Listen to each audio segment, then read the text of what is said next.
Hello everyone, welcome to the MudRoom, our weekly free and live uncommon sense parenting class. How's everybody today? Last week of January. Can you believe that we're already a month into 2020? Like, January usually drags for me, but it's gone so quickly this year. Like, I was looking at the calendar today and I was like, it is not the 28th of January. But it is. I mean, not that I'm complaining. At the end of every February, or at the end of every January, it's not February. Okay, so maybe I'm really not complaining. At the end of February, though, I do have my first vacation in 10 years planned. Maybe that's why I'm like, okay, let's finish off February here now. It's not my first trip. I've taken a few trips since my kids were born, but it's my first beach vacation in a decade. I am super excited.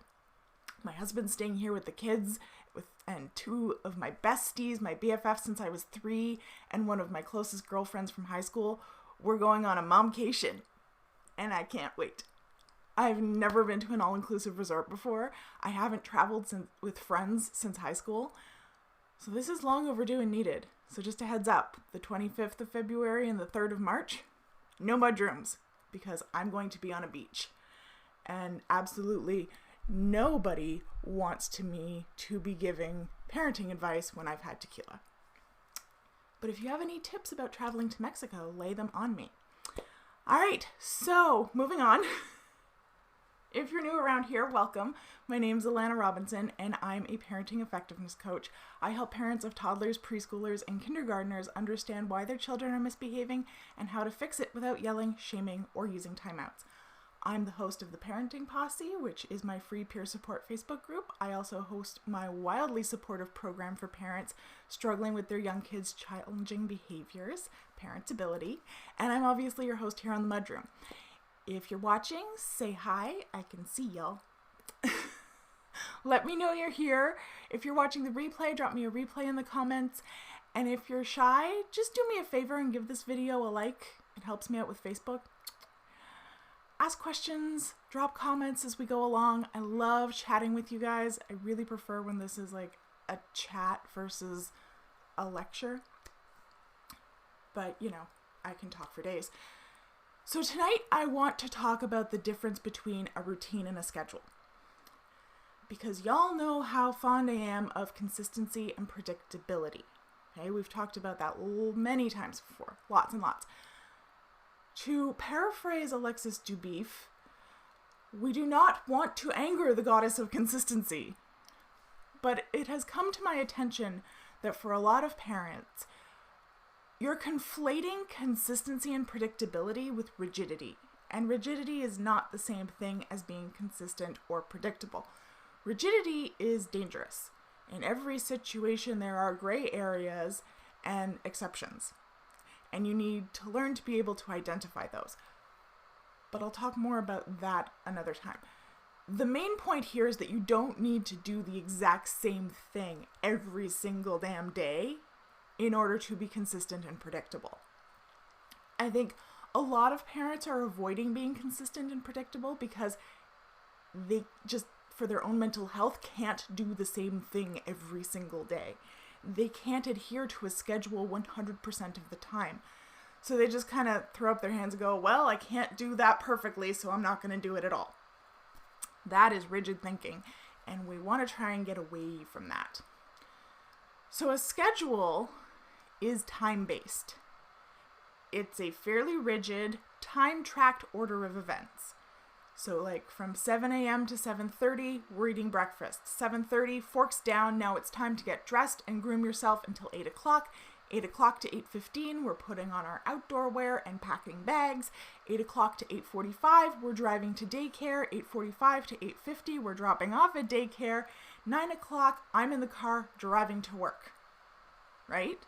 9:30, arrive at work until 5 p.m., 5 p.m. to 5:30, drive to daycare, so on and so forth. It's clock-based, right? It's how you operate in school, right? Math classes from 1 to 2:30 p.m. And then when the bell rings, we pack everything up and move on to music class from 2:30 to 4. And a schedule is certainly consistent and predictable, don't get me wrong. But it generally only works well if you're a family with 2 working parents and specific time blocks like daycare and work. And I'll admit, it's not generally the working parents that fight me on this. But having a schedule doesn't guarantee consistency and predictability in all areas of life. You can run your life like clockwork, but you can still have inconsistencies within that.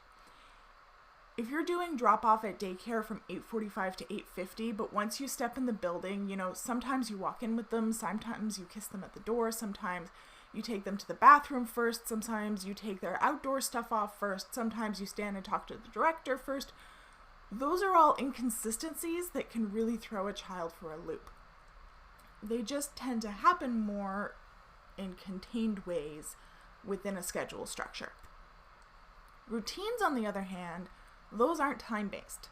They've got nothing to do with the clock. They're simply an order of events. So, first we have breakfast, then we brush our teeth, then we get dressed, then we put on our outdoor stuff, then we go out and do stuff outside the house. Routines can be big like that, where they kind of structure our whole day, but in a more loose way. Or they can be stuffed into a schedule or an activity. Like first we get to daycare, then you put your backpack in your cubby and put your indoor shoes on, then you go to the bathroom, then you wash your hands, then we say goodbye, do kisses, and then you go inside and I talk to the teacher for a few minutes and then I leave. That's a routine. It's not time-based. You can have routines within routines, and you can have routines within schedules. What we really want to be focusing on when we're thinking about consistency and predictability are routines, not schedules. Sometimes schedules are necessary because of things like work and daycare, and that's fine. But you don't need a schedule to be predictable and consistent. You just need a general routine. And even then, it doesn't need to be a rigid routine. A routine can be something as basic as, we eat breakfast and we get ourselves ready. Then in the morning, we do things out of the house. Then we come home, we have lunch, we have nap and quiet time. Then we do some independent play. Then it's dinner, then it's bed. Like that is a great routine. And it doesn't matter if it gets pushed down by an hour or up by an hour. It's still the same order of events. There's a lot of wiggle room in that, right? But it's still a predictable order. If literally the only thing that anchors your day is meal times, go with it. That's fine. But then create predictability within that, right? This is where visuals are really helpful because you can show children exactly what is going to happen. So, in the mornings, you do things outside the house, great. Like today, we're going to go grocery shopping, then to playgroup, first then, right? That's a routine. And if you want more information on visuals, there's a whole episode on that. But visuals are really helpful for creating predictability and consistent routines. Before Christmas, I was talking about how even through the holidays, which absolutely destroy routines, you can still have consistency and predictability by using visuals, by keeping consistent expectations and using consistent smaller routines. Like, I often find that parents will they're like, okay, well, this day has been blown to smithereens in terms of routine, so we're just going to throw all predictability out the window. And that's when they start to see behavior problems, right? You can, even if on the whole, the day is really inconsistent with your typical day, you can still have that predictability built in by using smaller routines. Predictability can also compensate for consistency somewhat, like at Christmas, right? As I said, nothing's consistent at Christmas, but if I crank that predictability and let my kids know exactly what's going to happen, and again, it doesn't have to be by the clock, it's just like, hey, we're going to dinner and then we're going to come home, that can really compensate for that. The more micro routines that you have and use, the less energy it's going to take for your child to exist in the world. Right? Thinking ahead, predicting what is going to happen, and therefore how to distribute your energy throughout the day is actually a huge energy suck. Just think about it in adult terms. If your child's teacher pulls you aside for an unannounced meeting, or your boss drops a task in your lap that you weren't expecting, what's the first thing you do? I don't have time for this right now, right? I don't have the energy to do this, because we budgeted our energy for the things that we knew were going to happen throughout the day. When something unpredictable happens, that energy has to come from somewhere. And as adults, we're pretty good. Generally, we can reassign our energy pretty quickly.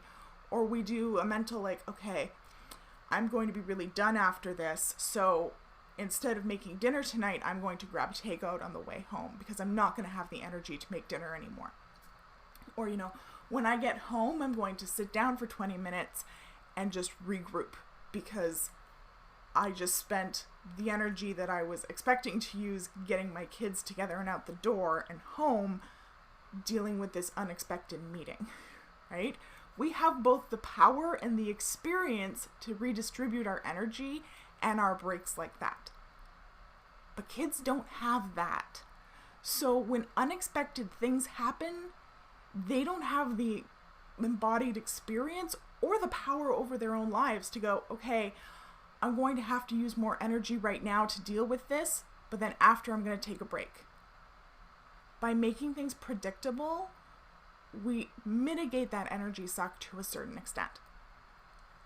So don't get caught in the trap of, I need to do the same things at the same time every day, even if your life has little to no schedule to it. You don't. And don't fall into the trap of, well, we have a schedule, so that means we've got a routine. You don't. Those things aren't mutually inclusive. You can have one without the other. And I know this just on a personal level too. I'm self-employed, so there's nothing really anchoring our days other than my oldest going to school and coming home. So having routines is really what allows me to get work done throughout the day. Does that help? Have you got some ideas of where you can use routines to help increase predictability and consistency for your kids? Let me know in the comments. I find this is kind of a mind-blowing concept for a lot of my clients when they realize that just because they don't have a consistent schedule, it doesn't mean that they can't have consistent routines, either at the macro or the micro level. And the benefits that they get once they begin to implement routines kind of shocks them. Usually they're like, oh, I really didn't think that this was going to make a big difference, but wow, we've reduced our meltdowns, we've reduced our defiance, we've reduced the amount of putzing around and fiddling around at the beginning of the day, trying to get out the door. Routines really are powerful. Lauren Brady says, so helpful. Awesome. I'm so glad. Okay. Well, if there's no questions, then that's it for today. Next week, we're going to have a guest with us here on the MudRoom, so keep your eyes peeled for that. We're going to get a little controversial, but it's going to be good. It's something that's been very, very hot in the posse lately. So I'll see you next week for our next Uncommon Sense parenting class. Bye!